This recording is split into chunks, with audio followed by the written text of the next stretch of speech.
number 16 on my Mondo movie countdown. Number 16, drumroll please, is Single Room Furnished. This film is from 1968 and it stars Jayne Mansfield, and it was directed by Matt Timber, who is actually Jayne Mansfield's third husband. Some spoilers may occur, although I pretty promise that I'll do my best to avoid that. Thank you for joining me. Okay, so Single Room Furnished. I think it's one of the more rare Jayne Mansfield films. It's really unlike her other films where she plays like the sex pot or the human hourglass. This is kind of known as the Jayne Mansfield film where she really sort of acts and flexes her acting muscles, which is apparently something that she always wanted to do.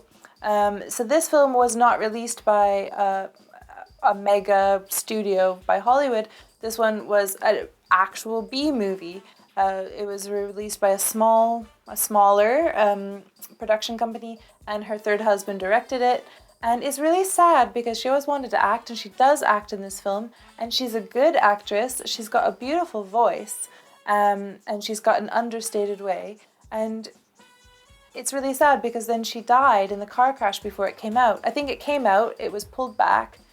She died in a car crash, and then about a year later, the film was actually released. So it's very sad in that way. The film is very pulp. It's got a very pulpy plot line.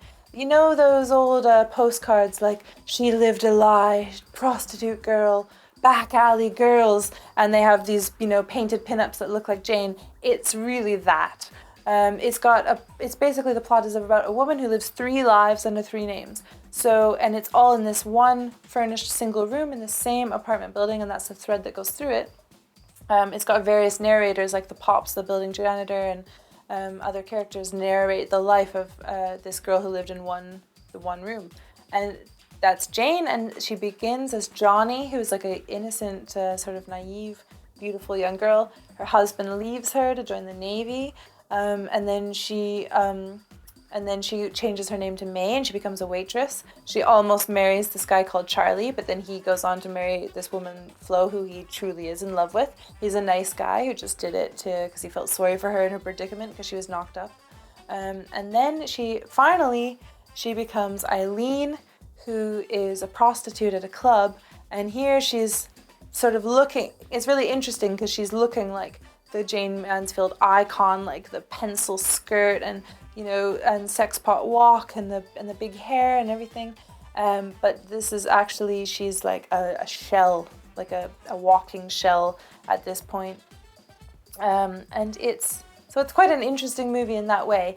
I will admit, I gotta say, it's slow moving, especially the middle. It's quite slow moving. But there are some really good lines in there.